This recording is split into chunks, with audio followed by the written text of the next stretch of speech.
சட்டப்பேரவை கூட்டத்தொடர் நடந்து கொண்டிருக்கிறது. தினசரி யாராவது ஒரு அமைச்சர் கண்டிப்பா திமுகவினரிடம் மொக்கை வாங்கி கொண்டிருக்கிறார்கள். முதலமைச்சரே உதயநிதி ஸ்டாலின் அவர்கிட்ட வாயை கொடுத்து வாங்கி கட்டிக்கிட்டாரு, நீங்க பார்த்திருப்பீங்க. இன்னைக்கு அந்த வரிசையில் வண்டியில ஏறினது யாருன்னு பாத்தீங்கன்னா நம்ம அமைச்சர், ரீல்ஸ் புகழ் அமைச்சர் கீர்த்தனா தேவி அவர்கள். மாண்புமிகு அமைச்சர் கீர்த்தனா அவர்கள் சகோதரி இன்னைக்கு அவங்க ஒரு வார்த்தையை விட்டாங்க.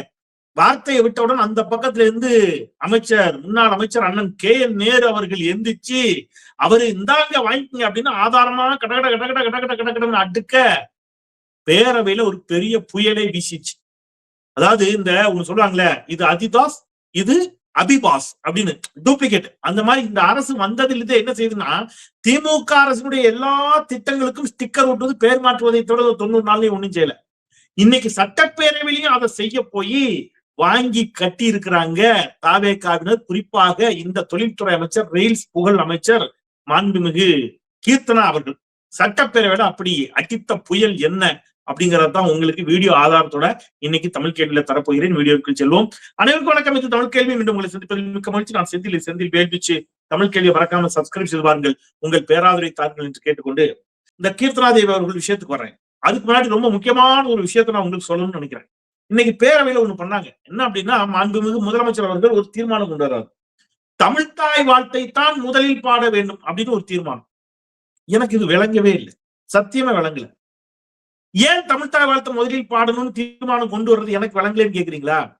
சார், தமிழ்த்தாய் வாழ்த்து தமிழ்நாட்டில் கட்டாயம் என்று அரசாணை பிறப்பித்தது யார் தெரியுமா? அதை மாநில பாடலாக அதிகாரப்பூர்வமாக அறிவித்து ஆணை பிறப்பித்தது யார் தெரியுமா? மாண்புமிகு முத்துவேல் கருணாநிதி ஸ்டாலின் 2021. அதை இன்றைக்கு இருக்கக்கூடிய முதலமைச்சர் மாண்புமிகு ஜோசப் விஜய் அவர்களே சொல்றாரு. ஆனா அவருக்கு ஸ்டாலின் பேரை சொல்லிடக்கூடாது. ஜெயலலிதா பேரை சொல்லுவாரு, எம்ஜிஆர் பேரை சொல்லுவாரு, அதிமுகன்னு சொல்லுவாரு. ஆனா திமுக செஞ்ச திட்டங்களை சொல்லுவாரு. ஆனா திமுகன்னு பேரை சொல்லிட மாட்டாரு. இன்னைக்கு சட்டப்பேரவையில என்ன சொல்றாரு? இது 1970ஆம் ஆண்டு இது தமிழ்த்தாய் வாழ்த்தாக அறிவிக்கப்பட்டது. சரி, யார் அறிவிச்சா? சொன்னா என்ன? முத்தமிழர் டாக்டர் கலைஞர் அவர்கள் என்று வாயை தொடர்ந்து சொன்னாதான் என்னன்னு கேட்கிறேன். நீங்க உங்க ஸ்டைல கட்டினா வாயின்னு ஒண்ணு இருந்தா என்ன வேணாலும் பேசுவீங்களா? நீங்க கேட்பீங்களா? மாண்புமிகு முதலமைச்சர் அவர்களே, மாண்புமிகு முன்னாள் முதலமைச்சர் முத்தமிழர் டாக்டர் கலைஞர் அவர்கள் இதை தமிழ்த்தாய் வாழ்த்தாக அறிவித்தார். சொல்லுங்க. 2021 இதை மாநில பாடலாக முன்னாள் முதலமைச்சர் ஸ்டாலின் அவர்கள் அறிவித்தார். சொல்லுங்க. என்ன குறைஞ்சிட போது? அதை சொல்ல மாட்டேங்கிறார். சொல்லாம ஒரு தீர்மானத்தை கொண்டு வர்றாரு, பேர் சொல்லாம. நான் என்ன சொல்றேன், முத்துவேல் கருணாநிதி ஸ்டாலின் அவர்கள் இதை மாநில பாடலாக அறிவித்து கட்டாயம் இப்படித்தான் பாடணும், இந்த ராகத்துல பாடணும், அதை மியூசிக்கா போடக்கூடாது, எழுந்து எல்லாரும் நின்று பாடணும்னு சொன்ன போது ஏன் அதை சொன்னாருங்கிற வரலாறு நான் தயவு செய்து தமிழ் கேள்வி சொந்தங்களுக்கு நினைவுபடுத்தணும்னு நினைக்கிறேன். ஸ்டாலின் ஆல்வேஸ் ஸ்டாலின், அதை தயவு செய்து புரிஞ்சுக்கங்க. இந்த அபிதாசன் ஒட்டுறாங்கல்ல, அந்த மாதிரி இல்ல இது. ஸ்டாலின் ஆல்வேஸ் ஸ்டாலின். ஏன்னா ஒரு நிகழ்ச்சி நடக்குது, அந்த நிகழ்ச்சியில ஒரு புத்தக வெளியீடு. அந்த புத்தக வெளியீட்டுனால காஞ்சி சங்கராச்சாரியார் கலந்து கொள்கிறார். நல்லா கேட்டுங்க. காஞ்சி சங்கராச்சாரியார் கலந்து கொண்டு தமிழ்த்தாய் வாழ்த்து இசைக்கப்பட்ட போது அவர் எழுந்திருக்காமல் அமர்ந்திருக்கிறார். இது பெரிய விவாத பொருளா சர்ச்சையா மாறுது. உடனே என்ன சொன்னாங்க? நீதிமன்றத்துக்கு கூட போச்சு என் நினைவுக்கு தெரிஞ்சு. நீதிமன்றத்துல என்ன சொன்னாங்க? நீதிபதி எழுந்திருக்கணும்னா வேண்டாமாங்கிறதெல்லாம் கேட்கறத விட்டுட்டு அவர் ஒண்ணு சொன்னார். என்ன சொன்னாருன்னா, நீங்க ஞானிகள் தியானத்துல இருப்பாங்க, ஒன்னும் கவலை இல்லைன்னு சொல்லி வழக்கு போட்டவங்களை கூப்பிட்டு, உங்களுக்கு திருக்குறள் தெரியுமா, சங்க இலக்கியம் தெரியுமா நீதிமன்றம் கேட்டுச்சு. அது ஒரு பக்கம் இருக்கட்டும். இப்ப என்ன அப்படின்னு கேட்டீங்கன்னா, தமிழ்த்தாய் வாழ்த்த மாநில பாடலாக அறிவித்து கண்டிப்பா பாடணும்னு ஏன் உத்தரவு போட்டார் ஸ்டாலின் அவர்கள் கேட்டீங்கன்னா, காஞ்சி சங்கராச்சாரியார் அந்த பாடலுக்கு தமிழ்த்தாய் வாழ்த்து பாடல் இசைக்கப்பட்ட போது, பாடப்பட்ட போது எழுந்து நிற்கவில்லை.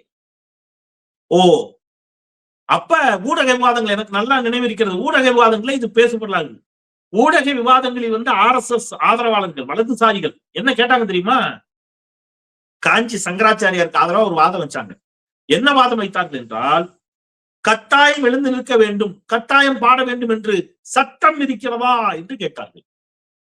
அப்படியா, இந்தா போடுறேன் அப்படின்னு அத என்ன செஞ்சாரு? ஸ்டாலின் நிறைவேற்றி காட்டினார். அந்த கெத்து, அந்த பவர் சரியா ஸ்டாலின் இருந்துச்சு.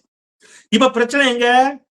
ஆளுநர் எந்த மனோன்மணியம் சுந்தரனார் அவர்கள் இயற்றிய புதினத்திலிருந்து இந்த பாடல் தமிழ்த்தாய் வாழ்த்தாக அறிவிக்கப்பட்டதோ, அந்த மனோன்மணியம் சுந்தரனார் அவர்கள் பெயரில் அமைந்திருக்கக்கூடிய பல்கலைக்கழகத்தில் மூன்றாம் இடத்துக்கு தள்ளப்படுது.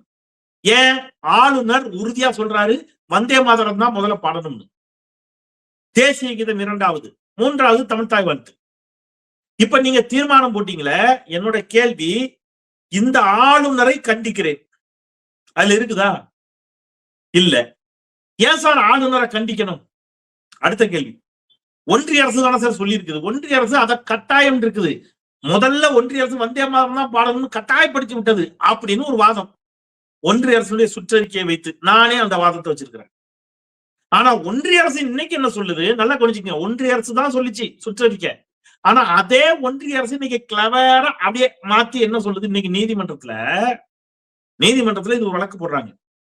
நீதிமன்றத்துல ஒன்றிய அரசு சொல்லுது, நாங்க தமிழ்த்தாய் வாழ்த்த 3வதாக பாடணும்னு எங்கேயும் சொல்லல. எப்படி?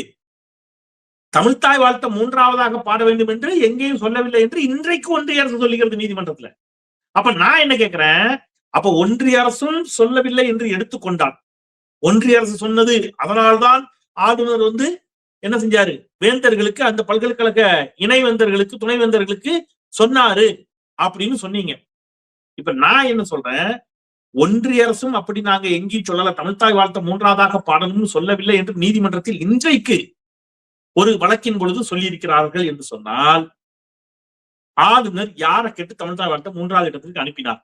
இந்த ஆளுநரை இந்த பேரவை கண்டித்திருக்க வேண்டுமா இல்லையா? ஏன் மாண்புமிகு முதலமைச்சர் விஜய் அவர்களுக்கு ஆளுநர் என்றால் ஏன் இவ்வளவு அச்சம்? பாஜக என்றால் ஏன் இவ்வளவு பயம்? மோடி என்றால் ஏன் இவ்வளவு பயம், பீதி? அதுதான் இன்னைக்கு பேசப்படும். சரியா? ஒன்று.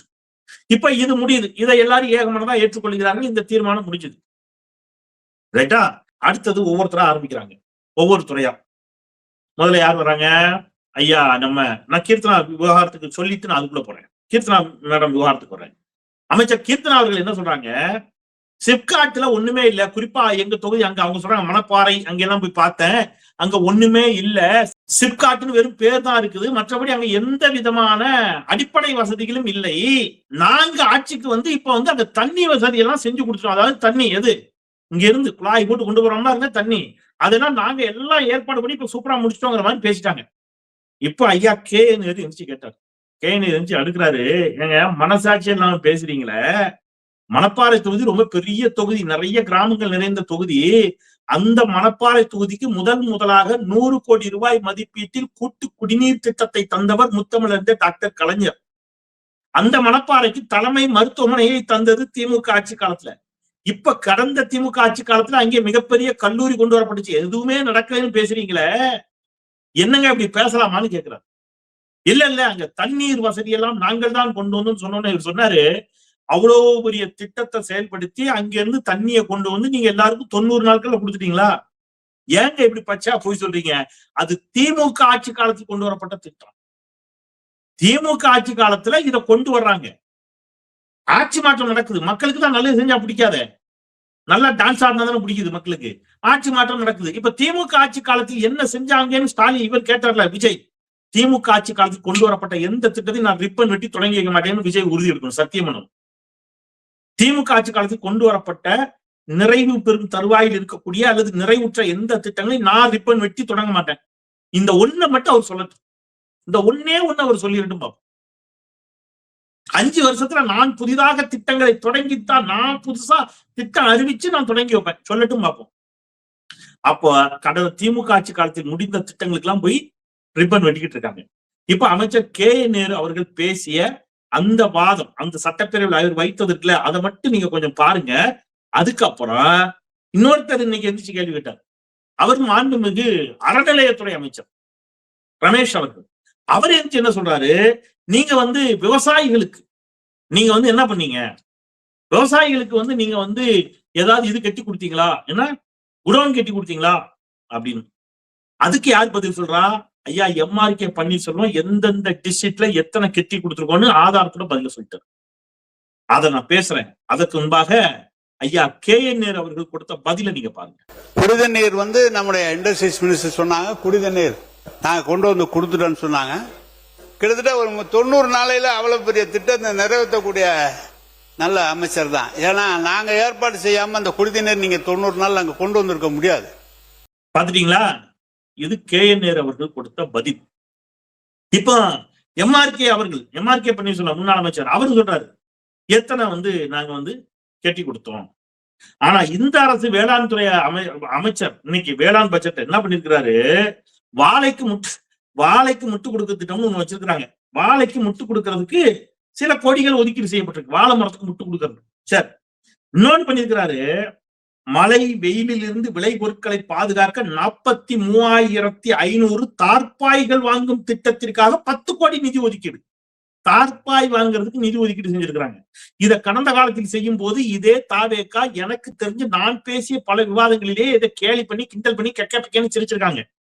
தார்பாயை வைக்காங்களா, இன்னும் தார்பாயை போட்டு தான் விட வேண்டுமா என் விவசாயிகள் ஐயோலாம் பேசினாங்க.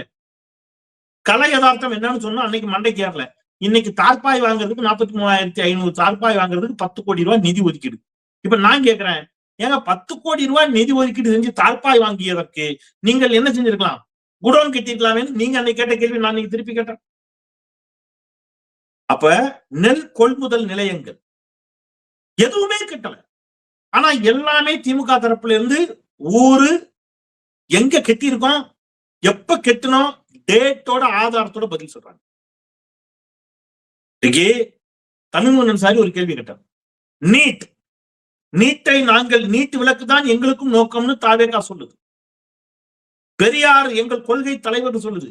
ஆனா அந்த நீட்டு விலக்கை கேட்டு திராவிடர் கழகத்தில் இருந்து, எந்த திராவிடர் கழகம், இவர்களுடைய கொள்கை தலைவர் பெரியார் உருவாக்கிய திராவிடர் கழகத்தில் இருந்து ஒரு இருசக்கர வாகன பேரணி தமிழ்நாடு முழுவதும் புறப்பட தயாரான போது அவர்களை தடுத்து நிறுத்தி பெரியார் திடலில் முதல் முறையாக நூற்றுக்கணக்கான காவல்துறையினரை குவித்த பெருமை இந்த அரசுக்கு தான் உண்டு. யாருக்கு? தாவேக அரசுக்கு.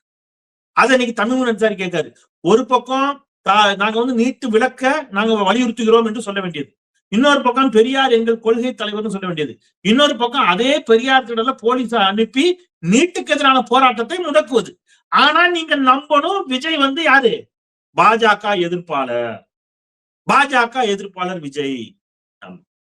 நாடாளுமன்றத்தில் மக்கள் மன்றத்தில் தொடர்ந்து பாஜக எதிர்க்கக்கூடிய திமுகவை இவங்க அதெல்லாம் கிடையாதும்பாங்க.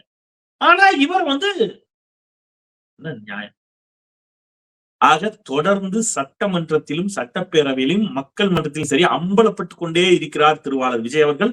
அம்பலப்பட்டுக் கொண்டே இருக்கிறது தாவேகா என்ற இந்த கட்சி. ஏதாவது ஒரு அமைச்சர் எழுந்து ஆக்கப்பூர்வமாக பேசி இன்னைக்கு அவர் சொல்றாரு, சபாநாயகர் நொந்து போய் சொல்றாரு. என்ன சொல்றாரு, ஏங்க எவ்வளவு கேள்வி வந்திருக்கு தெரியுமா? கேள்வி நேரங்கிறது ரொம்ப முக்கியங்க. கேள்வி எவ்வளவு வந்திருக்கு அப்படின்னு கேட்டீங்கன்னா 728 வினாக்களை, 7000 கேள்விக்கு மேல வந்துச்சு. செலக்ட் பண்ணி 728 வினாக்களை நாங்கள் அரசுக்கு அனுப்பியிருக்கோம். ஆனா 172க்கு தான் விடைகள் கிடைத்திருக்குங்கிறார். சொல்றது திமுக காரர் இல்ல, சபாநாயகர். இதெல்லாம் சபாநாயகர் சொல்லணும், சபையில சொல்லித்தான். 728 அனுப்புனா எவ்வளவு இருக்குது? 100 பதில் தான் வந்திருக்குதுன்னா அப்ப மீதி எல்லாம் பதில் இருந்தா தானே வரும். அதான் நேற்று 2 நாளா சொல்றதான். அதாவது பதில் தெரியலன்னா பரவாயில்ல, எனக்கு கேள்வியே புரியலையே அப்படின்னு. அப்படித்தான் யாரு? விஜய் அவர்கள் அன்னைக்கு சொன்னார்ல, இவங்க முதலமைச்சர் அப்படித்தானே இருக்காரு. அவருக்கு வறட்சி நிவாரண நிதிக்கும் ஸ்பெஷல் பேக்கேஜுக்கும் வித்தியாசம் தெரியாது. ஆனா அவர் நம்பணும் நீங்க. ஆக இந்த பேரவை உதயநிதி ஸ்டாலின் அவர்கள் சொன்னது போல இந்த அரசு அவர் என்ன சொன்னாரு, சர்க்கஸ் கூடாரம் போல் இருக்கிறது இந்த அரசு அப்படின்னாரு. பேரவையில் நடைபெறும் நிகழ்ச்சிகள் எதிர்கட்சி தலைவரின் அந்த விமர்சனத்தை உறுதி செய்வது போல இருக்கிறதா அப்படிங்கிற சந்தேகம் நாளுக்கு நாள் மக்களுக்கு எழுகிறது என்பதை சொல்லி மீண்டும் ஒரு முறை தமிழ் கேள்வியை சப்ஸ்கிரைப் செய்து பாருங்கள், தொடர்ந்து உங்கள் ஆதரவை தாருங்கள் என்று கேட்டு விடைபெறுகின்றேன். குரலற்றவர்களின் குரலாய் நான் செந்தில். நன்றி.